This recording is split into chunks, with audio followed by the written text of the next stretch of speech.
اللہ تعالیٰ نے زنا جیسی گندی چیز سے کیوں منع کیا؟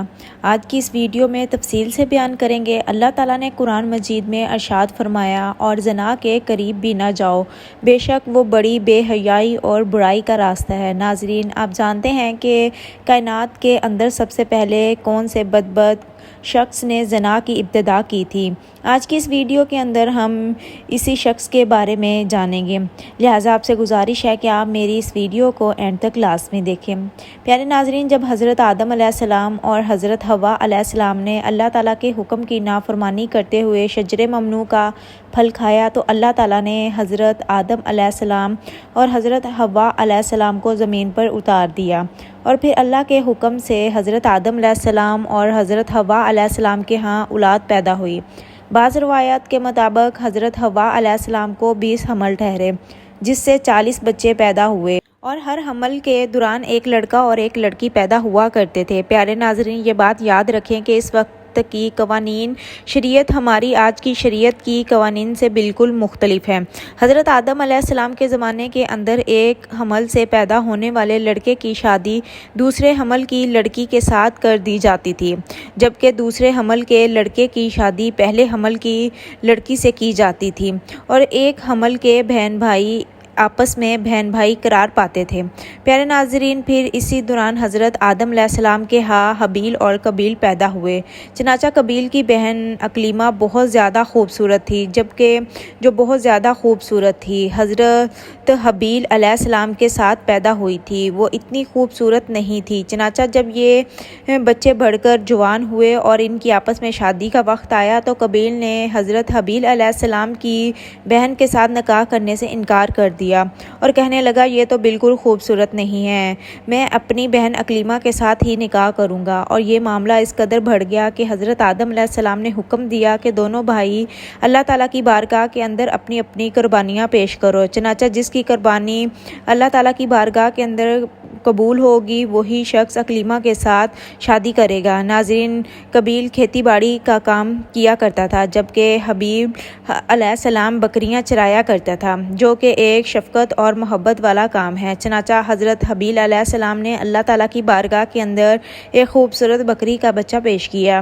جبکہ قابیل نے ایک ردی گٹھا اٹھا کر جو کہ اس کے کھیت سے نکلا تھا اس اللہ تعالیٰ کی بارگاہ کے اندر پیش کیا۔ چنانچہ اس زمانے کی رواج کے مطابق آسمان سے آگ اتری اور اس نے حضرت حابیل علیہ السلام کی قربانی کو نکل لیا، جس پر قابیل کہنے لگا کہ ضرور میرے باپ نے حضرت آدم علیہ السلام نے حابیل کے لیے دعا کی، جس کی وجہ سے اس کی قربانی قبول ہوئی۔ ناظرین، پھر اس واقعے کے بعد قابیل نے حضرت حابیل علیہ السلام کو مارنے کی دھمکی دی۔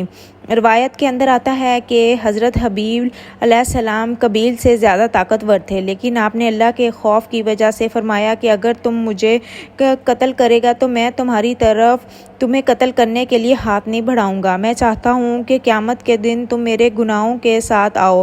چنانچہ ایک دن قابیل نے غصے میں آ کر حضرت حابیل علیہ السلام کے سر پر پتھر مارا، جس سے آپ کی موت واقع ہو گئی۔ چنانچہ حضرت حابیل علیہ السلام کو قتل کرنے کے بعد قابیل بہت پریشان ہوا اور حضرت حابیل علیہ السلام کی لاش کو اپنے کندھے پر اٹھائے کئی دن تک مارا مارا پھرتا رہا۔ پھر اللہ تعالیٰ کے حکم سے 2 کوے آئے اور ان دونوں نے قابیل کے سامنے جھگڑا کیا۔ چنانچہ ایک کوے نے دوسرے کو مار دیا اور پھر اس نے زمین کھرید کر دوسرے کو اس کے اندر ڈال کر اس کے اوپر مٹی ڈال دی۔ چنانچہ قابیل نے جب کوے کو دیکھا تو افسوس کرنے لگا کہ میں اپنے بھائی کی لاش کو بھی نہ چھپا سکا۔ چنانچہ پھر اس نے بھی اسی طرح ہی کیا اور حضرت حابیل علیہ السلام کی لاش کو زمین کے اندر دفن کر دیا، اور قابیل اپنی بہن اکلیمہ کو لے کر وہاں سے چلا گیا، کیونکہ مسلسل شیطان اس کے پاس آتا رہا اور اس کو اس بات سے ڈراتا تھا کہ تمہارا باپ تمہیں قتل کر دے گا، لہٰذا وہ اپنی بہن کو لے کر وہاں سے دور کہیں جا کر وادیوں کے اندر بس گیا۔ ناظرین، اس واقعے کے بعد حضرت آدم علیہ السلام بہت پریشان رہا کرتے تھے اور آپ اللہ تعالیٰ سے دعا کیا کرتے تھے کہ یا اللہ مجھے وارث عطا فرما۔ چنانچہ اس دوران آپ کو حضرت شیش علیہ السلام کی بشارت ملی۔ چنانچہ حضرت شیش علیہ السلام جیسے ہی پیدا ہوئے تو حضرت آدم علیہ السلام نے بچپن ہی سے ان کی تربیت پر خاصی توجہ دی اور حضرت شیش علیہ السلام کو تمام معاملات سے آگاہ کیا۔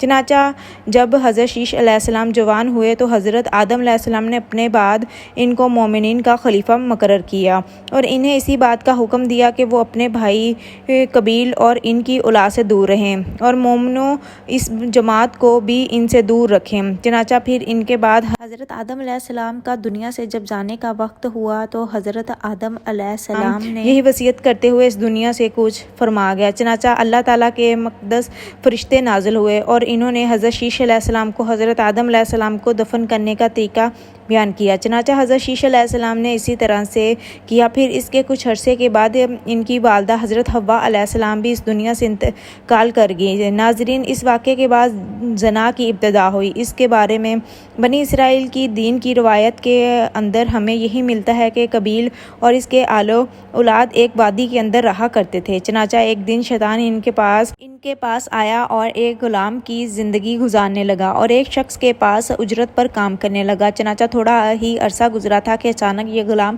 عجیب و غریب کام کرنے لگا اور طرح طرح کے نئے نئے لباس تیار کرنے لگا اور طرح طرح کے گانے بجانے والے آلات بھی تیار کرنے لگا اور ایسی آوازیں سنانے لگا جو انہوں نے پہلے نہیں سنی تھی۔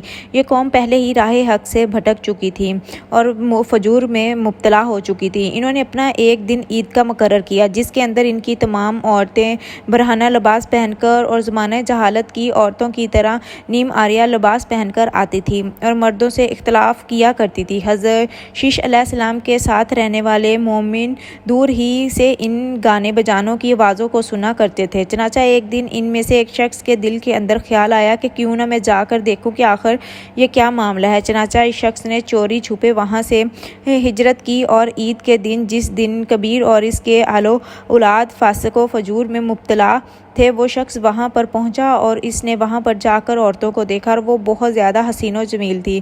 اس حوالے سے روایت کے اندر آتا ہے کہ حضرت شیش علیہ السلام اور ان کے ساتھ جو مومنوں کی جماعت تھی ان کے مرد بہت زیادہ حسین و جمیل اور خوبصورت تھے اور ان کے ساتھ جو عورتیں تھیں وہ بظاہر اتنی زیادہ حسین و جمیل نہیں تھی۔ چنانچہ قبیل کے آل و اولاد کے اندر مرد انتہائی بدصورت تھے جبکہ ان کی عورتیں بہت زیادہ حسین و جمیل تھیں۔ چنانچہ وہ نوجوان ان لڑکیوں کے حسن و جمال سے بہت زیادہ متاثر ہوا۔